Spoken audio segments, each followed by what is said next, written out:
आज के वीडियो में हम पढ़ने वाले हैं राजस्थान जीके से संबंधित जो सीईटी, पीटीईटी, एलडीसी और राजस्थान के जो सभी एग्ज़ाम हैं उनके लिए महत्वपूर्ण होने वाले हैं।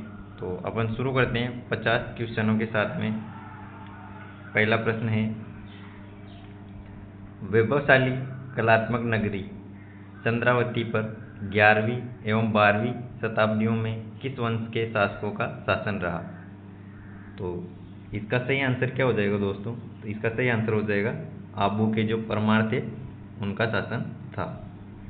अगला प्रश्न, क्षेत्रपाल राजस्थान की संस्कृति का एक महत्वपूर्ण पहलू पूजा जाता है। तो ये क्या होगा? तो इसका जो सही आंसर है वो हो जाएगा ग्राम देवता के रूप में पूजा जाता है। अगला प्रश्न है, निम्नलिखित में से कौन सा वाद्य यंत्र तत्वाद्य नहीं है? यानी कि जो तत्वाद्य में नहीं है वो है। तो इसमें क्या आएगा?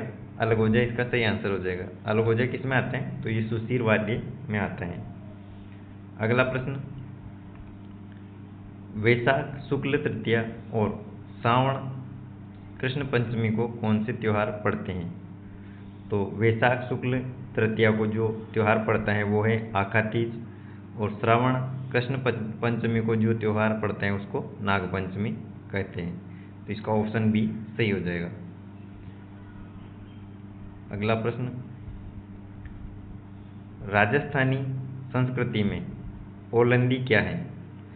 तो ओलंदी दोस्तों ये नववधु के साथ जो जाने वाली लड़कियां या स्त्री होती है ना, उनको बोला जाता है ओलंदी। ये क्वेश्चन इंपॉर्टेंट है।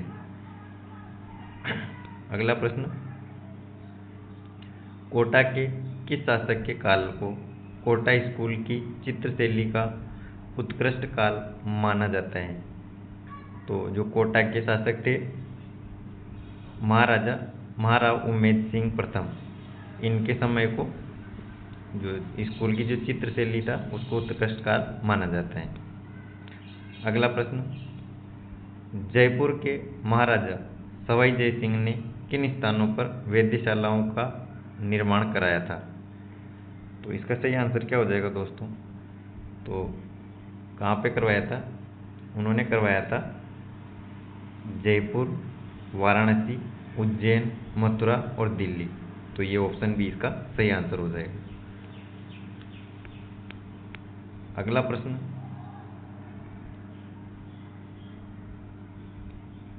भारतीय संसद में राजस्थान से कितने सदस्य चुने जाते हैं? तो भारतीय संसद में जो सदस्य चुने जाते हैं वो चुने जाते हैं 35 सदस्य।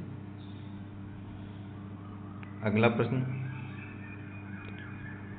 निम्न में से राजस्थान में 1857 की क्रांति का केंद्र कहाँ था? तो 1857 की क्रांति में आपको पता है दोस्तों नसीराबाद से ये क्रांति शुरू हुई थी।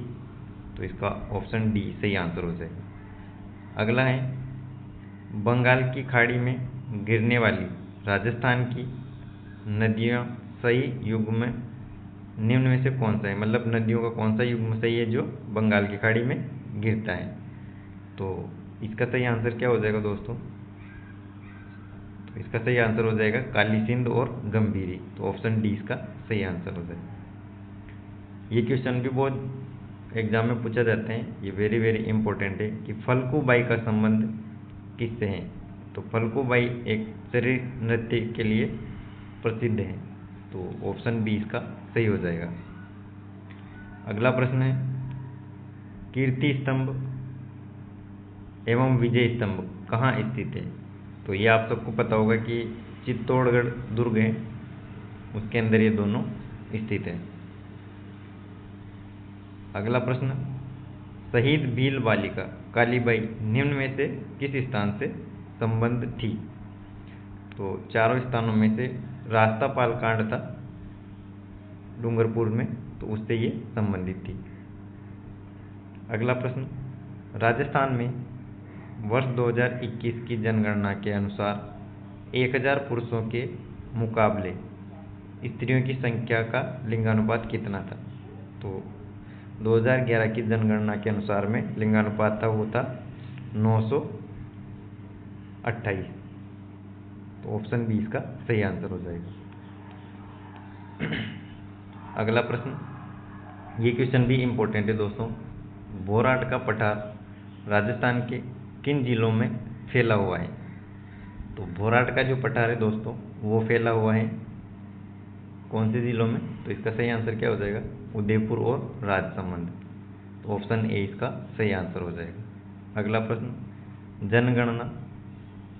जनगणना 2011 के अनुसार राजस्थान के निम्नलिखित में से किन जिलों के जोड़े में सबसे कम साक्षरता दर है?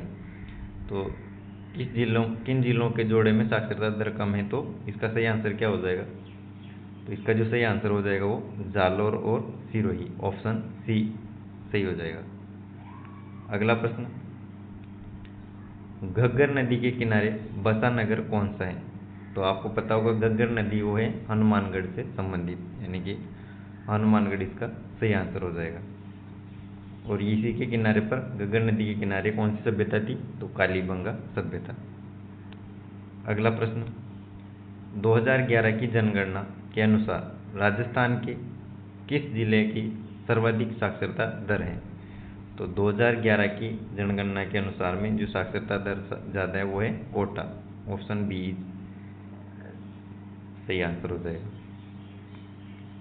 मांगणियार एवं लंगा लोक कलाकारों को प्रख्यात करने का श्रेय किसे दिया जाता है? तो इसका सही आंसर क्या हो जाएगा? तो इसका सही आंसर हो जाएगा कोमल कोठारी, ऑप्शन ए सही आंसर। अगला प्रश्न, किस लोक देवता की पत्नी उनकी मृत्यु के बाद सती हो गई थी? देखो इसमें पूछा जाता है सती हो गई, कभी कभी नहीं पूछा जाता है कि सती नहीं हुई थी, तो सती हुई है पूछा है, तो ये ध्यान रखना। तो तेजाजी महाराज थे, उनकी पत्नी उनकी मृत्यु के साथ सती हो गई थी बाद में। अगला, राजस्थान की निम्न में से कौन सी फसल मावठ से लाभान्वित नहीं होती है? नहीं पूछा है, तो ऐसा नहीं कि पहला ऑप्शन गेहूँ दे रहा तो कि लाभान्वित वाला ऑप्शन लगा दें, तो लाभान्वित नहीं पूछा तो ऑप्शन डी कपास। अगला प्रश्न, ये क्वेश्चन भी इम्पोर्टेंट है दोस्तों, ये एग्जाम में पूछा जाता है कि जला गीत स्त्रियों द्वारा कब गाया जाता है? तो आपको पता होगा कि जो शादी होता है तो वर की बारात का जो डेरा देखने जाती है वो महिलाएं, तब कौन सा गीत गाया जाता है? तो कि जला गीत गाया जाता है। अगला प्रश्न, राजस्थान का मंडावा कस्बा पर्यटकों के लिए आकर्षण का केंद्र है जो प्रसिद्ध है। तो मंडावा में क्या प्रसिद्ध है? तो मंडावा में जो चित्रित हवेलियां और भित्ति चित्र हैं उनके कारण ये प्रसिद्ध है। तो अगला प्रश्न, शेख सादी की गुलिस्ता की पांडुलिपि को चित्रित करने वाला बलदेव राजपूताना की किस चित्रशैली से संबंधित है? ये भी लगा लो इम्पोर्टेंट दोस्तों। तो इसका आंसर सही क्या होगा? इसका सही आंसर हो जाएगा ऑप्शन सी देवगढ़। अगला प्रश्न, भारतीय प्राचीन लिपिमाला के लेखक कौन है? तो ये पुस्तक थी भारतीय प्राचीन लिपिमाला, उसके जो लेखक थे, तो इसका सही आंसर हो जाएगा गौरीशंकर हीराचंद ओझा, या कभी कभी GH ओझा भी दे देते हैं, तो ये ध्यान रखिएगा। अगला प्रश्न, झामर कोटड़ा खाने प्रसिद्ध हैं, ये बहुत बार एग्जाम में पूछा जाता है, इसको याद रखना। तो ये रॉक फॉस्फेट के लिए प्रसिद्ध है झामर कोटड़ा। अगला प्रश्न, रणखार के लेखक हैं, तो जो रणखार के लेखक हैं वो जितेंद्र कुमार सोनी हो जाएगा। अगला प्रश्न, राजपूताना की अंतिम रियासत कौन सी थी जिसने ब्रिटिश ईस्ट इंडिया कंपनी की अधीनता को स्वीकार किया? तो अंतिम पूछा है, अंतिम कौन सी हो जाएगी दोस्तों? तो अंतिम हो जाएगी ऑप्शन क्या होगा? सी सिरोही सही आंसर हो जाएगा अंतिम वाली। अगला प्रश्न, निम्न में से कौन एक लोक चित्रकला का उदाहरण नहीं है? तो लोक चित्रकला का उदाहरण नहीं है वो कौन सा होगा दोस्तों? तो इसका सही आंसर हो जाएगा बणिठेनी। अगला प्रश्न, कालीबंगा का प्रथम उत्खननकर्ता कौन था? तो इसका सही आंसर क्या होगा? प्रथम उत्खननकर्ता पूछ रहे दोस्तों, ना कि खोजकर्ता। तो उत्खननकर्ता थे बीके थापर। अगला प्रश्न, दर्रा अभ्यारण्य, दर्रा वन्य जीव अभ्यारण्य कहाँ है? तो इसका सही आंसर हो जाएगा कोटा में। अगला प्रश्न है, निम्नलिखित में से किस नृत्य के साथ झांझ नामक वाद्य यंत्र का प्रयोग किया जाता है? तो ये क्वेश्चन भी इम्पोर्टेंट है दोस्तों। झांझ जो वाद्य यंत्र है उसका प्रयोग किया जाता है, जो कच्ची घोड़ी नृत्य होता है। और ये कब होता है? तो ये विवाह के अवसर पर होता है। अगला प्रश्न, प्रसिद्ध अमरसागर जैन मंदिर राजस्थान के किस जिले में अवस्थित है? तो अमरसागर जो जैन मंदिर है दोस्तों वो राजस्थान के जैसलमेर में स्थित है। ऑप्शन बी इसका सही हो जाएगा। अगला, ग्राम पंचायत का सचिव होता है। तो ग्राम पंचायत का जो सचिव है वो क्या होता है? तो वो होता है ग्राम सेवक। अगला प्रश्न, पश्चिम क्षेत्र सांस्कृतिक केंद्र उदयपुर के सभापति कौन है? तो इसका सही आंसर क्या होगा दोस्तों? इसके हो जाएगा राजस्थान के जो राज्यपाल हैं वो इसके सभापति हैं। अगला प्रश्न, अगर वीडियो पसंद आए तो वीडियो को ज़्यादा से ज़्यादा शेयर करें और ऐसे ही इम्पोर्टेंट क्वेश्चन डेली 9 साढ़े 9 बजे के बीच में आपको मिलेंगे। जो CET, PTET और LDC राजस्थान के जो एग्ज़ाम होने वाले हैं उनके लिए बहुत ही महत्वपूर्ण है ये सभी। तो अगला प्रश्न, राजस्थान की सीमा कितने राज्यों की सीमाओं से मिलती है? तो कितने जो राज्य हैं उनके साथ मिलती है? तो इसका सही आंसर क्या होगा? 5। अगला, राजस्थान के कौन से 2 जिलों में जनसंख्या घनत्व 500 व्यक्ति प्रति वर्ग किलोमीटर से अधिक है? तो इसका जो सही आंसर क्या हो जाएगा दोस्तों? इसका सही आंसर हो जाएगा जयपुर और भरतपुर, अधिक पूछा है। अगला प्रश्न, महाराजा कुंभा के शासनकाल में दिल्ली सल्तनत में किन राजवंशों का शासन था? तो किसके टाइम पे पूछा है? कुंभा के। तो कुंभा के टाइम पे कौन थे? तो दिल्ली में थे वो सैयद और लोधी वंश। किसके टाइम पे? महाराणा कुंभा के टाइम। अगला, प्रसिद्ध पर्यटक स्थल सामोद महल राजस्थान के किस जिले में स्थित है? तो सामोद महल है वो दोस्तों कहाँ हो जाएगा? ये तो अपना जयपुर में स्थित है। अगला, राजस्थान का क्षेत्रफल भारत के क्षेत्रफल के कितने प्रतिशत है? तो इसमें देखो एग्जैक्ट तो नहीं दे रखा, लेकिन इसमें जो करीब है वो 11% सही हो जाएगा इसका। अगला, निम्नलिखित में से राजस्थान के किस जिले की अंतर्राष्ट्रीय सीमा सबसे छोटी है? तो सबसे छोटी जो है वो दोस्तों क्या हो जाएगी? वो जो बीकानेर है अपना, सबसे छोटी बीकानेर की सीमा है। अगला, मेवाती बोली से संबंधित जिला। तो मेवाती से संबंधित हो जाएगा दोस्तों अपना अलवर, ऑप्शन डी।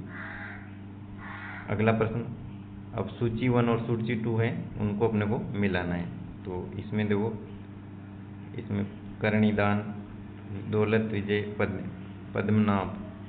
तो इसका जो मिलान करेंगे तो मिलान वाला आंसर क्या हो जाएगा? तो इसका सही आंसर क्या होगा? तो इसका सही आंसर हो जाएगा ऑप्शन ए। पहले में डी आएगा, दूसरे में सी और फिर बी और फिर ए। अगला प्रश्न, सिरोही राज्य प्रजामंडल का संस्थापक था। तो सिरोही जो प्रजामंडल है उनके संस्थापक कौन थे? तो इसका सही आंसर हो जाएगा गोकुलभाई भट्ट। ये क्वेश्चन भी इम्पोर्टेंट है दोस्तों, बहुत बार एग्जाम में पूछा जाता है। अगला, राजस्थान में मंत्रिपरिषद के सदस्यों की अधिकतम संख्या होती है। तो अधिकतम संख्या कितनी होती है? तो वो हो जाएगी 30। Option B. अगला, भील जनजाति राज्य के किस भाग में मुख्यतः निवास करती है? तो इसका सही आंसर क्या होगा दोस्तों? इसका सही आंसर हो जाएगा दक्षिण भाग में, ऑप्शन सी सही आंसर।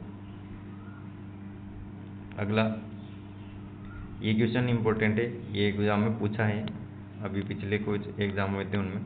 राजस्थान में व्यापारिक फसलों में नरमा किस्म किस फसल की है?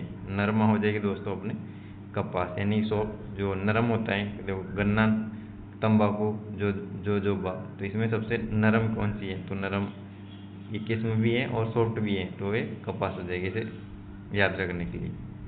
अगला, राजपूताना मध्य भारत राजपूताना मध्य भारत सभा की स्थापना कब हुई?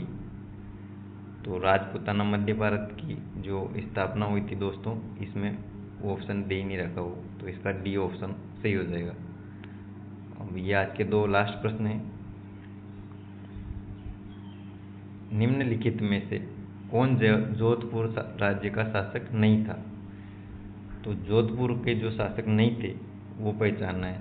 तो जसवंत सिंह तो थे, अजीत सिंह भी थे, मोटा राजा उदय सिंह भी थे। अनूप सिंह थे, वो जोधपुर के नहीं थे, ये कहाँ के थे? तो ये बीकानेर के हो जाएंगे।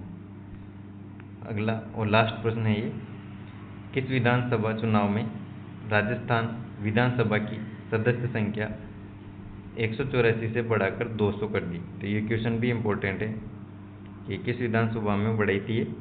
तो इसका सही आंसर क्या होगा दोस्तों?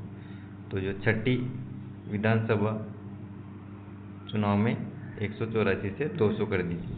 तो आज के वीडियो में इतना ही, कल मिलेंगे और ऐसे ही इम्पोर्टेंट 50 प्रश्नों के साथ में। ये वीडियो मात्र 15-20 मिनट में अपन 50 क्वेश्चन सोल्व करेंगे, डायरेक्ट आंसर, कोई डिस्कशन नहीं करेंगे। ये CET, PTET और जितने भी राजस्थान में आने वाले एग्जाम है, जैसे LDC हो गया, महिला सुपरवाइजर, उनके लिए बहुत ही ज़्यादा महत्वपूर्ण है, क्योंकि ये इम्पोर्टेंट क्वेश्चन आपको पूछे जाएंगे। तब तक के लिए तो मिलेंगे फिर कुछ नए प्रश्नों के साथ में कल। तब तक के लिए अपने स्वास्थ्य का भी ध्यान रखें और पढ़ते रहिए। और हाँ, वीडियो पसंद आए तो लाइक, चैनल को सब्सक्राइब कर लेना, नहीं आए तो कोई बात नहीं, कल फिर नए अच्छे क्वेश्चन लेके आएंगे और पढ़ते रहिए। तब तक के लिए धन्यवाद।